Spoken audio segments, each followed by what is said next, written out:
자, 이번 시간은 뒤에 이어서 저번에 이야기했던 이슬람 세계를 한번 살펴보겠습니다.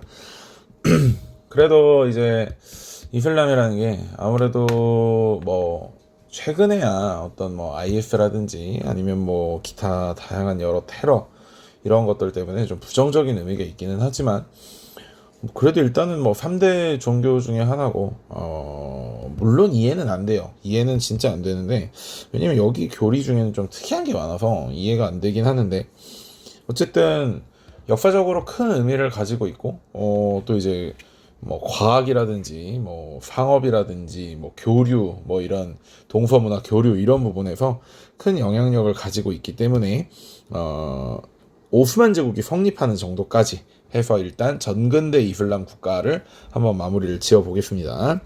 자, 우선 이슬람교의 성립부터 볼 텐데요. 제일 먼저 사산조 페르시아와 비잔틴 제국, 우리 이미 이 충돌에 관해서는 배웠어요. 그죠? 일단 사산왕조 페르시아와 충돌이 처음으로 등장을 했던 거는 군인 황제 혼란기 콜로나투스 그 시절이고, 그 다음에 이제 유스티아누스 대제 때라든지 이럴 때도 사산왕조와의 충돌이 분명히 있었어요. 이민족의 침입들이. 자, 이러한 계속된 전쟁을 통해서 이 보면은 사산 이 지도 보세요. 네, 좀 확대할게요. 지도 보시면 이제 사산왕조 페르시아가 뭐 이 정도 될 거고, 그 다음에 비잔틴 제국이 여기 보이는 이 정도인데, 여기서 허건날 치고받고 싸우고 있으니까 동서로 가야 되는, 그러니까 소위 말하는 상인들이 이렇게 넘어가거나 이렇게 넘어가야 되는, 이게 아무것도 안 되는 겁니다. 그래가지고 상인들은 여기서 계속 치고받고, 그러니까 지금 선생님이 빨간색으로 표시한 지역에서 계속 치고받고 있으니까 도대체 장사를 어떻게 해야 되지라고 고민을 하다가 이 남쪽을 돌아가야 되겠다라고 생각을 하게 됩니다. 바다를 통해서. 그래서 여기 근처에 있는 이 메카와 메디나가 중개무역의 어떤 그 거점 도시로 굉장히 크게 성장을 하게 되면서 아라비아 반도에서 양과 낙타를 기르고 살던 이제 유목민족들이 이제 돈을 좀 만지게 되는 거죠. 자, 그러면 그런 과정을 다시 한번 이제 살펴보겠습니다. 대체 교역료, 그러니까 도시가 필요하게 되고 그 대표적인 도시가 이제 메카와 메디나입니다. 근데 문제는 이제 도시가 성장 중에 이제 빈부격차의 차이가 심해지기 시작하면서 부자가 된 사람들은 상관없지만 가난한 사람들이 아무래도 훨씬 더 많겠죠. 그런 사람들의 어떤 아픔을 보듬어주는 그런 종교가 등장하게 되고, 또 이러한 빈부격차의 차이에서 부자와 가난한 사람도 큰 차이가 없다라고 주장하게 되는 평등 종교를 이제 이야기하게 되고, 그게 바로 이제 마호메트 또는 무함마드라 불리는 선지자가 창시한 이슬람교입니다. 마호메트는 이제 하디자라는 이제 돈 많은 여자와 결혼을 해가지고 이제 마호메트도 뭐 나름대로 좀 뭐 지배 세력의 어느 일부이긴 했는데요. 그럼에도 불구하고 이제 그 뭐랄까요, 가난한 사람들 또는 이제 소외받은 사람들, 그런 사람들을 위한 종교를 만드는 과정에서 어떤 평등 또는 이제 우상숭배 금지 뭐 이런 것들 이야기하기 시작하니까, 당시 이제 메카의 지배 종족이었던 쿠라이시족이 마호메트를 싫어하게 되고, 그 마호메트를 이제 박해를 하게 되면서 마호메트가 메카에서 메디나라는 도시로 이제 떠나게 됩니다. 요거를 우리는 헤지라라고 이야기를 하는데, 요게 이슬람에서는 가장 중요한, 이슬람역으로는 원년에 해당하는 622년입니다. 원래 메디나라는 이름이 아니고 뭔가 다른 이름이 있고, 마호메트가 넘어가면서부터 이름이 메디나가 됐다고 내가 알고 있는데, 또 갑자기 까먹었어. 어쨌든 하여튼 그 메디나에서 힘을 기른 마호메트는 다시 메카를 탈환하고 이후 아라비아 반도 전체로 세력을 확장을 하게 됩니다.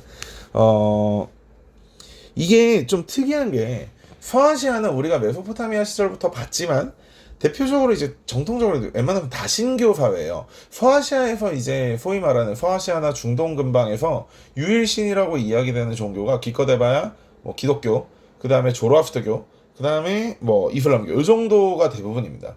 따라서 이들이 이 메카의 원래 종교는 여러 명의 신을 모시는 다신교였는데, 거기서 이제 유일신을 이야기하는 이슬람교가 메카를 탈환하고, 그 메카가 이제 전체 이슬람의 성지가 된 게 이 시점인 거죠.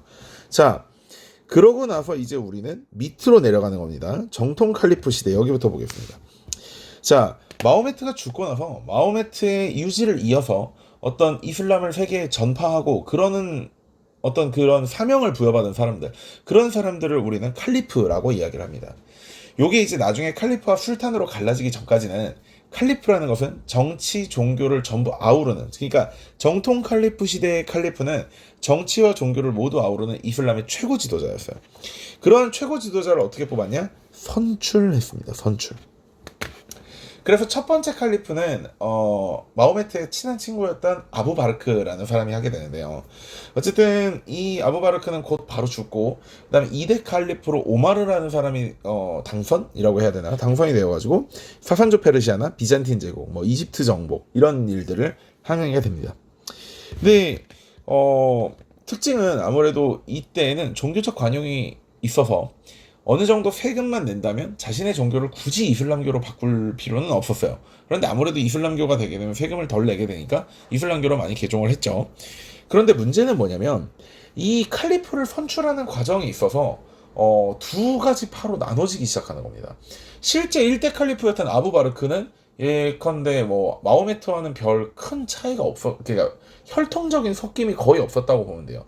문제는 이제 마호메트의 마누라가 아부바르크의 딸이었는데 이게 뭐 정말 나이 차이가 어마무시했어요. 10살도 안 됐는데 12살에 결혼했던가? 뭐 하여튼 그래가지고 이름이 뭐였지? 이제 선생님이 나이가 먹었더니 그 막내 부인 이름이 아이샤였나? 뭐 하여튼 뭐 이런 이름이 있었는데, 하여튼 그때 뭐 이제 그래서 막 이슬람교는 페도필리아, 막 소아성애자 종교다, 막 이렇게 얘기가 나오긴 하는데 뭐 그건 웃자고 하는 얘기인 것 같고, 어쨌든 마호메트와 아부바르크의 딸이 결혼을 한 거니까 사실 마호메트와 아부바르크는 아무 피출적 연관이 없는 건데, 그 이후에 등장했던 뭐 오마르라든지 우스만이라든지 알리라든지 이런 2, 3, 4대 칼리프는 계속해서 어떤 사람이 칼리프를 해야 되냐, 칼리프의 전제 조건이 뭐냐, 이것에 대해서 굉장히 많은 어떤 다툼이 있었습니다. 이제 그 대표적인 게 수니파와 시아파예요. 그러니까 이 오른쪽에 있는 거 잠깐 미리 가서 보면 수니파가 도대체 그러니까 수니파와 시아파라는 걸로 나뉘게 되는데, 칼리프를 무함마드의 혈통만이 할 수 있다라고 주장했던 것이 시아파고, 반대로 능력이 있는 사람이라면 누구든지 칼리프를 할 수 있다라고 이야기하는 것을 수니파입니다. 자, 그래서 이런 수니파와 시아파의 대립은 이때부터 거의, 이때는 아니고 이제 그 정통 칼리프 시대에는 정확하게 뭐 수니파와 시아파라는 것으로 구분을 하진 않아요. 그런데 어쨌든 칼리프의 혈통을 따지느냐 따지지 않느냐 이 차이에서 결국은 4대 칼리프였던 알리가 살해되게 되고, 우마이야 가문의 시리아 총독이었던 무아위야라는 사람이 칼리프직을 계승하게 됩니다. 이게 진짜 웃긴 게 2, 3, 4대 칼리프 모두가 암살을 당했거든. 그러고 나서 이 무아위야는 칼리프를 어떤 선출이 아니라 세속으로 넘기는 그런 형태로 바꾸게 되면서 우리는 이 시대를 미안해, 미치겠다, 왜 토할 거 아니야, 계속 끝도 없이 끌거리네. 자, 시리아 총독 무아위야가 칼리프직을 계승하고 나서 우마이야 가문에게 칼리프를 세속시키는 이 시점부터를 우리는 우마이야 왕조라고 이야기를 합니다. 시리아의 대표 도시가 다마스커스였기 때문에 이 당시의 중심지는 다마스커스였고요. 이 우마이야 왕조가 이베리아 반도 쪽으로 진출하게 되면서 여러분들이 클카피카에서 배웠던 카롤로스 마르텔이 투르프아티의 전투를 이 우마이야 왕국과 치르게 됩니다. 따라서 카를로스 마르텔, 우리는 이미 결과를 알고 있잖아. 투르파티아 전투에서 카를로스 마르텔이 승리를 하게 되면서 우마이야 왕조는 이베리아 반도 북쪽, 즉 피레네 산맥 이북 쪽으로는 아무래도 이슬람 세력을 떨치지는 못했다는 거죠. 그래도 엄청나게 넓은 영토를 확보를 했어요. 여기 보면 지금 우마이야 왕조의 영토가 보이잖아요. 그래서 보면은 서쪽으로는 이베리아 반도, 남쪽으로는 북아프리카, 동쪽으로는 인더스강 영역에 이르기까지 굉장히 넓은 영토를 확보하게 됩니다. 다만 이 칼리프를 세습하는 과정에서 시아파, 무함마드의 혈통만이 칼리프의 정통성이 있다라고 주장하는 세력과 충돌을 하게 되죠. 당연히 우마이야 왕조는 칼리프를 세습했고, 또 본인들이 마호메트와 또는 무함마드와의 혈통에 연관성이 없었기 때문에 이들이 당연히 수니파가 됩니다. 일반적으로 수니파가 다수파라고 보시면 되고요, 시아파가 소수파라고 보시면 됩니다. 그리고 이들은 무함마드의 혈통이 문제가 아니라 아랍인들이 우월하다라고 이야기되는 아랍인 우월주의를 국가 전체의 어떤 기조로 삼아가지고요. 지금까지는 종교가 다르더라도 세금만 냈으면 좀 상관이 없었지만, 이번에는 종교가 같음에도 불구하고 종족이 아랍 쪽이 아니면 세금을 더 내야 되는 그런 상황이 되어버렸어요. 당연히 이들은 시아파와 비아랍인들의 반발을 받아서 우마이야 왕조가 멸망할 수밖에 없습니다. 그 이후에 우마이야 왕조를 무너뜨리고 등장한 게 아바스 왕조예요. 아바스 왕조의 중심지는 바그다드인데요. 우리는 여기서 중심지를 자주 보는 이유가 뭐냐면 이 중심지 도시를 주고 지도를 주면서 당시 이슬람 왕조에 대한 설명으로 옳은 것 이런 식으로 문제가 많이 출제되기 때문이에요. 따라서 중심지는 사료에서 많이 출제가 되고 그 다음에 선생님이 중요하다고 했던 대립이나 획득 영토는 사료가 아니라 선지에서 많이 출제가 되겠죠.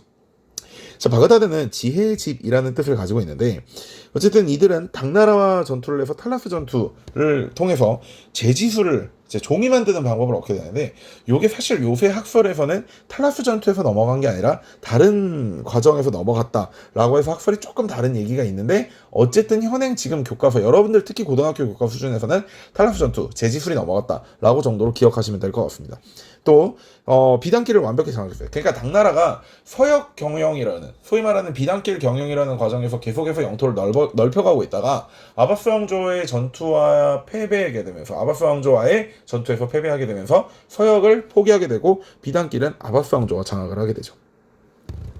지도자는 뭐 중요하게 크게 볼 필요는 없고요. 여기도 당연히 이제 뭐 세습은 당연한 거고. 자, 문제는 시아파와 비아랍인들, 즉 소위 말하는 교과서적 표현이에요. 진정한 의미의 이슬람, 범이슬람 제국을 이룩했다는 거죠. 예.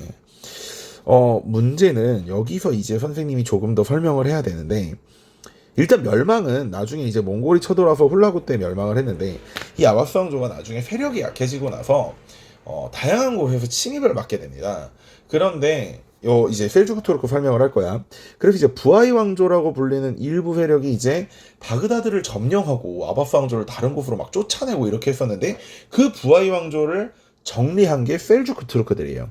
셀주크 투르크들이 부하이 왕조를 타도하고 아바스 왕조의 깃발을 들고 다시 바그다드를 되찾게 되거든요. 이 과정에서 정교 분리가 일어납니다. 아바스 왕조는 이제 힘이 많이 빠졌어요. 그래서 셀주크 투르크의 어떤 병사들 용병으로 활용을 하게 되면서 이제 이 셀주크 투르크인들이 힘을 가지게 되는데 그렇게 되니까 이제 아바스 왕조의 칼리프가 술탄이라는 새로운 관직을 만들어가지고 술탄의 어떤 정치적 권력을 몰아준 다음에 이 술탄을 셀주크 투르크인으로 임명을 합니다. 따라서 아바스 왕조라는 어떤 거대한 틀 안에서 아바스가 칼리프직을 하고 있어. 다시 말해 종교적으로 무언가는 가지고 있습니다. 이게 서유럽의 약간 교황이라는 느낌으로 보게 된다면 실제로 정치적 권력을 잡은 사람들이 술탄이 돼요. 이 셀주크 투르크 시기에는 셀주크 투르크가 정치적 권력을 잡았다는 거죠. 사람 이름 아니고 셀주크는 사람 이름인데 셀주크 투르크는 그냥 어떤 셀주크 족장이 이끌던 투르크족이라는 그런 어떤 하나의 민족 앤드 정치 세력으로 봐야 되는 거야. 어쨌든 그런 셀주크 투르크가 술탄직을 계승하게 되면서 아바스 왕조에서는 종교적 지도자인 칼리프와 정치적 지도자인 술탄으로 정교가 분리되는 현상이 일어나게 되는 것입니다. 그게 이제 여기 보이는 술탄, 칼리프라는 것이죠. 이 셀주크 투르크도 결국은 몽골 침입 후에 쇠퇴를 하게 됐고 이거를 딱히 멸망이라고 보기가 좀 힘들죠. 왜냐면 어쨌든 아바스 왕조 휘하에 있던 정치 세력이니까.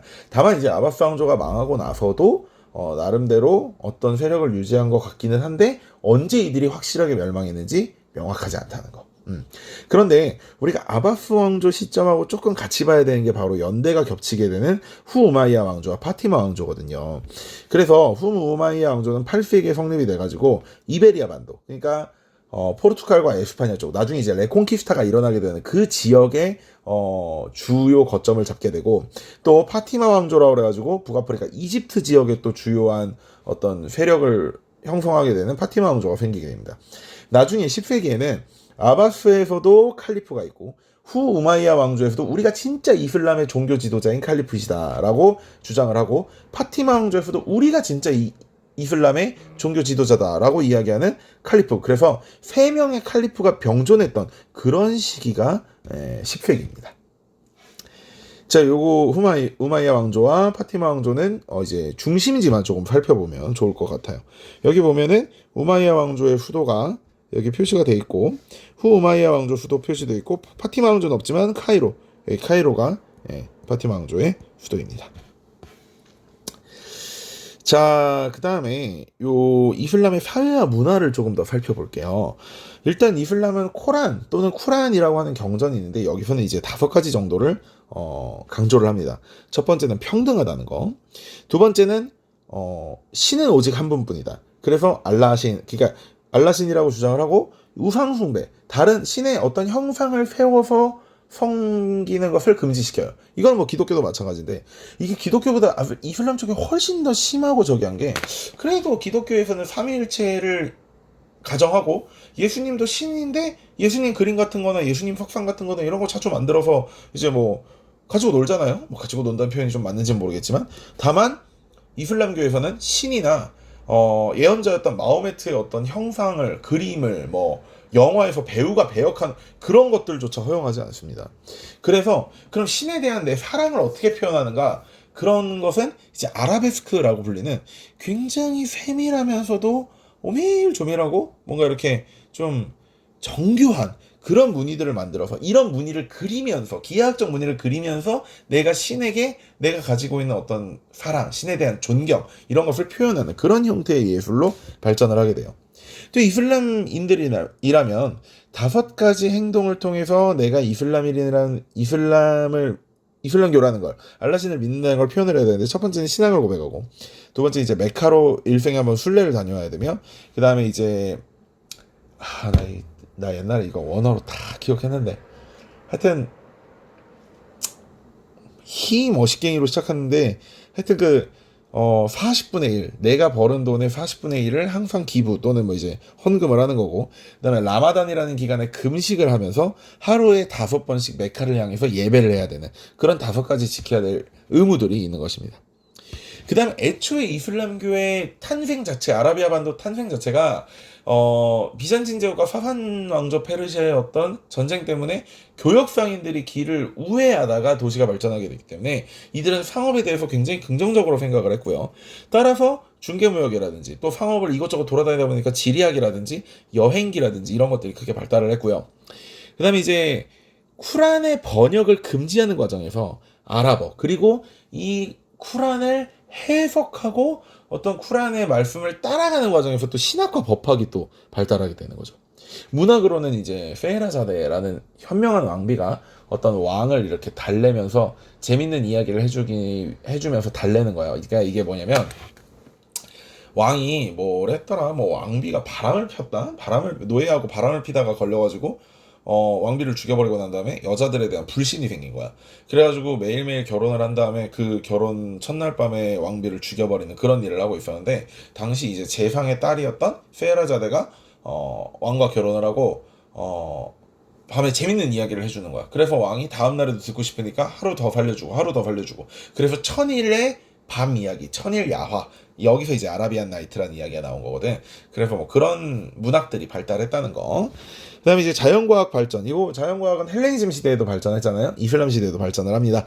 자, 이븐 시나라고 이야기돼서 의학대전 또는 의학전범이라는 이 책이 이거 왜 지워버렸냐? 이 책이 2015 개정교육 과정에서 내종교과 전부에서 다 추가가 됐고, 그다음에 연금술, 어떤 다른 물질을 금으로 바꾸는 그런 걸 연구하는 과정에서 화학도 크게 발전을 하는 거죠. 자, 건축에서는 돔과 첨탑을 이용하는 미나렛이라고 불리거든요. 이런 형태의 모스크가 크게 발전을 하게 되고 바위의 돔이라고 불리는 예루살렘 이런 것들이 이제 대표적인 모스크 건축 양식이라고 이게 이슬람 건축 양식이라고 보면 될 것 같습니다. 요 바위의 돔이 무함마드가 승천했다라고 이야기되는 곳인데 야 이게 기독교에서 바라보니까 승천이 뭐 사람 죽었다고 생각을 하는데 그게 아니고 바위의 돔은 예루살렘에서 수행을 하던 무함마드가 이곳에서 승천해서 천사에게 계시를 받고 다시 내려왔던 그런 곳이기 때문에 예루살렘이 이슬람의 성지 중 하나가 된 거예요. 메카, 메디나, 예루살렘 이게 이슬람교의 3대 성지입니다. 자, 요 위에 연표는 여러분들이 한번 쭉 보면서 나중에 이제 연표 학습을 할 때 이 순서구나라는 걸 이제 좀 알고 계시면 될 것 같고요. 요 밑에 동서문화 교류를 한번 보겠습니다. 중국에서 종이가 탈라스 전투를 통해서 넘어오게 되고 이제 뭐 화약이나 나침반, 인쇄술 이런 것들은 나중에 이제 원나라 때 몽고 시대쯤에 전파가 되게 되는 건데 그다음에 또 인도에서는 영과 십진법의 개념이 이슬람 세계로 일단 넘어오게 돼요. 그리고 유럽에서도 그리스 고대 고대 그리스 로마 시절에 어떤 그 학문의 어떤 업적들이 서유럽에서는 단절되어 있었지. 왜? 중세 시대에 신중심사에서 단절되어 있었다가 이게 십자군 전쟁을 통해서 다시 이슬람 세계 쪽으로 역수입되어 가면서 아리스토텔레스 철학도 넘어가게 되고 종이, 화약, 나치반 인쇄술, 영, 십진법 이런 개념들이 유럽으로 넘어가게 돼서 유럽의 어떤 문화와 과학 발전에 큰 영향을 했다. 영향을 주었다. 이런 정도로만 알고 있으면 요 동서문화 교류 이야기는 마무리를 지을 수 있을 것 같습니다. 자, 이렇게까지 해서 이제 이슬람 국가, 정근대 이슬람 국가 중에서 오스만 제국 이전까지를 우리가 간단하게 살펴봤습니다. 자, 여러분 고생했습니다. 안녕.